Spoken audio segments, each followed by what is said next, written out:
Pensem comigo, existe algo mais desconcertante do que o Sermão da Montanha? Se o mundo fosse um tribunal, as bem-aventuranças seriam a prova de que Deus perdeu o juízo. Porque enquanto que a nossa sociedade grita que felizes são os que ganham, os que postam e os que dominam, Jesus sobe a montanha e diz: felizes os que perdem, os que choram e os que são perseguidos.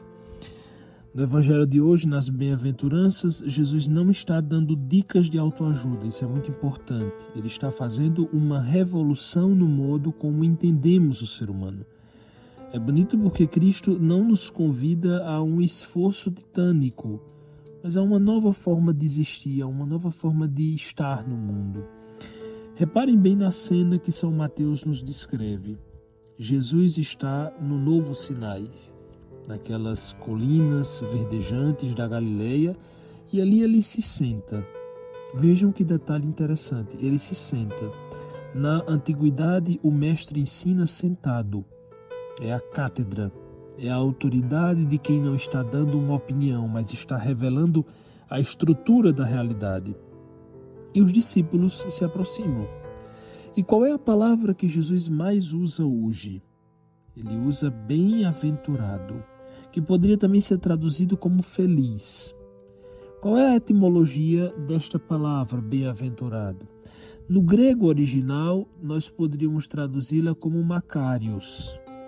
Se nós formos ao fundo dessa palavra, ela não designa apenas uma alegria passageira, ou seja, aquela alegria que a gente conhece popularmente, aquela felicidade que a gente conhece, um sorriso de comercial de margarina.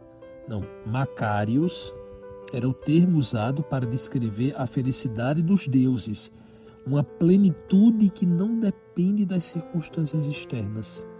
Então vejam, meus irmãos, Jesus está prometendo aqui uma felicidade que o mundo não deu e por isso o mundo não pode tirar.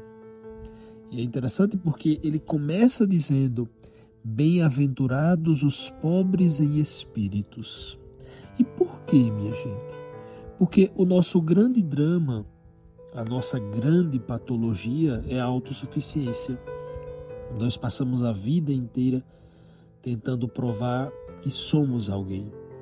A gente constrói castelos de areia feitos de títulos de reconhecimento, de diplomas, uma espécie de santidade de vitrine.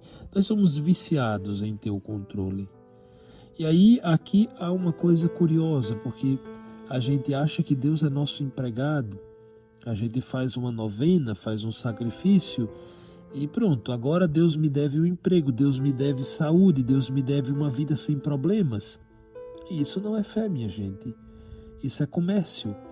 É uma tentativa infantil e neurótica de manipular o sagrado para que ele não perturbe a nossa zona de conforto. O pobre de espírito que fala o evangelho de hoje, no grego, não é aquele que tem pouco espírito. Prestem bem atenção nisso. Ou também não é aquele bobinho. Aqui, pobre, esse pobre que a Escritura fala, é um mendigo. Aquele que não tem nada, e sabe que se não receber de fora, ele morre. O diagnóstico de Jesus é cruel para o nosso ego. Enquanto você for cheio de si, não há espaço para Deus. Você está entupido de certezas, entupido de ressentimentos, entupido dessa necessidade doentia de ter razão. E por isso você não entra no reino. Pois bem, depois de falar dos pobres, Jesus exalta os que choram. Ele diz: bem-aventurados os que choram. É uma coisa estranha, não é, minha gente? Porque quem gosta de chorar? Sei que eu conheço algumas pessoas que sim, mas no geral ninguém gosta. E ainda mais hoje, porque nós vivemos na ditadura da felicidade do Instagram. Todo mundo tem que estar sorrindo, todo mundo tem que ser vencedor. E a tristeza é vista como um erro de sistema. Mas a psique humana, meus irmãos, é profunda. Esse choro que Jesus bendiz, aqui não é autocomiseração, aquela coisa de ficar se curtindo na própria dor, o coitadinho de mim. Não. Esse choro aqui é a dor da lucidez. É chorar porque eu percebo que não amo como deveria. É chorar porque eu vejo o mundo se despedaçando e percebo que eu também sou parte. Reparem que Jesus não diz, bem-aventurados os que não têm problemas. Ele não diz isso. Ele diz que o reino pertence aos que, no meio do caos, não perdem a certeza de que são amados. Ou seja, eu posso chorar, eu posso ser pobre, eu posso ser perseguido, porque a minha identidade não depende do que os outros pensam ou do que eu possuo até. A minha identidade está escondida em Deus. Mas a gente é vaidoso, a gente quer ser manso, mas só se ninguém pisar no nosso calo. A gente quer justiça, mas só se for para punir o vizinho, nunca para corrigir a nós mesmos. Nós somos especialistas em maquiar a nossa miséria. A gente vai para a igreja e coloca a máscara de piedosos, mas em casa, no segredo do coração, somos tiranos. Somos escravos dos nossos apetites, somos mendigos de aprovação. O mais importante é você entender, as bem-aventuranças não são uma lista de coisas que você tem que fazer para Deus gostar de você. Acabe com essa ideia. Se você entender assim, você caiu no moralismo pelagiano mais rasteiro. As bem-aventuranças são o retrato de Jesus. Ele é o pobre, ele é o manso, ele é o que chora a nossa morte, ele é o puro de coração, ele é o perseguido. O ponto de virada, a metanoia, a conversão, não é você se esforçar para ser bonzinho. Não, minha gente, é muito mais profundo. É você se render e dizer, Senhor, eu não consigo ser manso. Eu sou um vulcão de raiva. Eu não sou puro. Eu sou um má de segundas intenções. Vive em mim, Senhor. Faz em mim o que eu não consigo fazer. Agora não esqueçam, mansidão não é passividade. A mansidão é a força sobre controle. É o cavalo selvagem que foi domado. No trânsito, na fila do banco ou naquele grupo de família, no trabalho, onde alguém solta uma pérola contra você, contra a sua família, contra a igreja, não reage imediatamente, não reage. O reativo é um escravo. Ao contrário, o manso é um senhor. Sobre esse bem-aventurado que chora, é importante dizer uma coisa, e por isso é de uma importância fundamental, porque nós vivemos na era do sarcasmo. A gente faz piada de tudo para não ter que sentir nada. E nós, como cristãos, somos chamados à compaixão real. Essa é a característica predominante do Pai de Jesus, a compaixão. Permita-se, meu irmão, a compaixão real. Olhe para uma miséria concreta nesta semana, pode ser a solidão de um vizinho idoso, a angústia de um colega de trabalho, e não ofereça apenas uma oração de longe.